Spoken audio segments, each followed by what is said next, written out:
नमस्कार मंडळी, श्री स्वामी समर्थ. तुमच्या सगळ्यांचे आपल्या अविरते चॅनेलवर पुन्हा एकदा स्वागत आहे. मंडळी, दिवाळीनंतर अनेकांकडे देवदिवाळीची चर्चा सुरू होते. मात्र त्यात तारीख आणि तिथीचा गोंधळ होत असल्याने ती नेमकी कधी आणि कशी साजरी करावी ते पाहूया. शहरी भागात दिवाळी सर्वांनाच माहीत असते, पण देवदिवाळी हा शब्द सोडला तर त्याची तिथी, तारीख आणि महत्त्व याबद्दल क्वचितच माहिती असल्याची लक्षात येते. त्यामुळे देवदिवाळी कशाला म्हणतात, का म्हणतात आणि ती कधी असते याबद्दल सविस्तर माहिती जाणून घेऊया. चला तर मग व्हिडिओला सुरुवात करूया. मंडळी, उत्तर भारतातली आणि महाराष्ट्रातली देवदिवाळी वेगवेगळी असते. कारण सध्याची देवदिवाळीची चर्चा सुरू झाली आहे ती उत्तर भारतीयांची देवदिवाळी, जी त्रिपुरी पौर्णिमेला साजरी केली जाते. ते आपल्यापेक्षा वेगळे नाहीत, फक्त पंचांग पद्धतीत फरक आहे. महाराष्ट्र आणि लगतच्या भागांमध्ये वापरल्या जाणाऱ्या पंचांगानुसार अमावास्या झाली की दुसऱ्या दिवसापासून नवीन महिना सुरू होतो, तर उत्तर भारतीयांच्या पंचांगानुसार पौर्णिमेच्या दुसऱ्या दिवशी नवीन महिना सुरू होतो. हा 15 दिवसांचा फरक येतो, कारण दोन्ही पद्धती एकाच चांद्र महिन्याला वेगवेगळ्या दिवसांपासून मोजायला सुरुवात करतात. मात्र चतुर्थी, एकादशी, पौर्णिमा, अमावास्या ही तिथी भारतभर एकाच वेळी साजरी केली जाते. त्याबरोबरच प्रांतवार सणांचे महत्त्व वेगवेगळे असते. देवदिवाळीबाबत सांगायचे तर उत्तर भारतीय लोक त्रिपुरी पौर्णिमेला भगवान महादेवाने त्रिपुरासूर नावाच्या दैत्याचा वध केला होता, म्हणून तो विजय उत्सव म्हणून देवदिवाळी साजरी करतात. तर महाराष्ट्रात मार्गशीर्ष प्रतिपदेला देवदिवाळी साजरी केली जाते, कारण त्या दिवशी खंडोबाचे षडरात्र अर्थात 6 दिवसांचा उत्सव सुरू होतो आणि तो चंपाषष्ठीला संपतो. म्हणून या उत्सवाला देवदिवाळी संबोधून ती साजरी केली जाते. तर महाराष्ट्रात देवदिवाळी ही मार्गशीर्ष शुद्ध प्रतिपदेश असते. त्यानुसार 21 नोव्हेंबर 2025 रोजी यंदाचा मार्गशीर्ष महिना सुरू होत आहे. या महिन्याचा पहिला दिवस हा प्रतिपदेचा, तोच दिवस देवदिवाळी म्हणून साजरा केला जातो.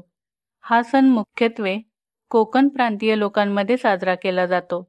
आपण जेव्हा अश्विन कार्तिक महिन्यामध्ये दिवाळी साजरी करतो तेव्हा चातुर्मास सुरू असतो. भगवान विष्णू निद्रावस्थेत असतात.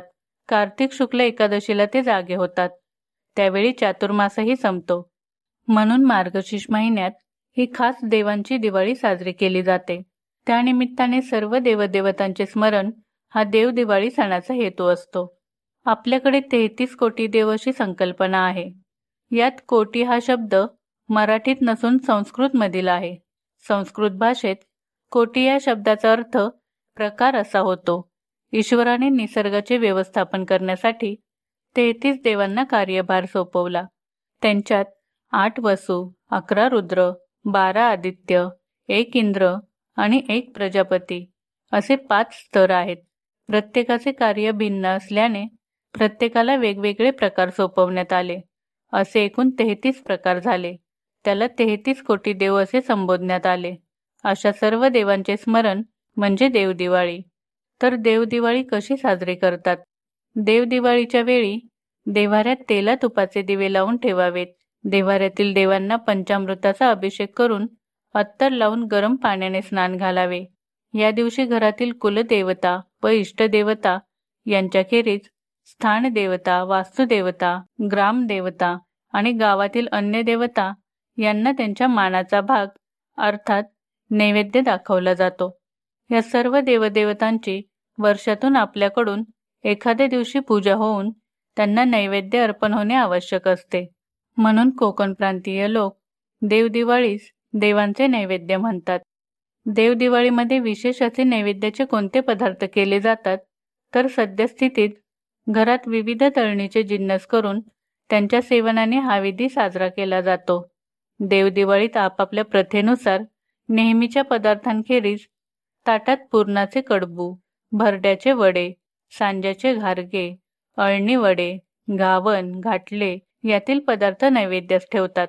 त्यापैकी एक नैवेद्य घरात घेतला जातो व एक नैवेद्य बाहेर कामकरी लोकांना दिला जातो. देवदिवाळीच्या निमित्ताने घरातील, गावातील व घराण्यात पूर्वापार चालत आलेल्या सर्व देवतांचा उल्लेख करून त्यांचा आदर सत्कार हा देवदिवाळीला केला जातो. तर मंडळी, अशी असते आपल्या महाराष्ट्रातील व कोकणातील देवदिवाळीची सुंदर परंपरा. दिवाळी आपण सर्वजणच साजरी करतो, पण देवांची दिवाळी म्हणजेच देवदिवाळी हे देवांचे स्मरण, भक्ती आणि कृतज्ञतेचा सण आहे. देवदिवाळीचा खरा अर्थ म्हणजे आपल्या जीवनातला अंधार दूर करून भक्तीचा दिवा उजळवणे. तर मंडळी, तुम्हाला हा व्हिडिओ माहितीपूर्ण आणि आवडला असेल तर तो आपल्या मित्रपरिवारात नक्की शेअर करा, लाईक करा आणि अजूनही आपल्या अविरत या चॅनेलला सबस्क्राईब केलं नसेल तर लगेच करा, कारण अशा आणखी सुंदर आणि माहितीपूर्ण व्हिडिओसाठी तुमचा पाठिंबा खूप महत्त्वाचा आहे. आणि हो, खाली कमेंटमध्ये नक्की लिहा की तुमच्या गावामध्ये देवदिवाळी कशी साजरी होते आणि कोणते असे खास पदार्थ बनवले जातात, कारण आम्हालाही जाणून घ्यायला आवडेल. तर मंडळी, पुन्हा भेटूया पुढील व्हिडिओमध्ये. श्री स्वामी समर्थ.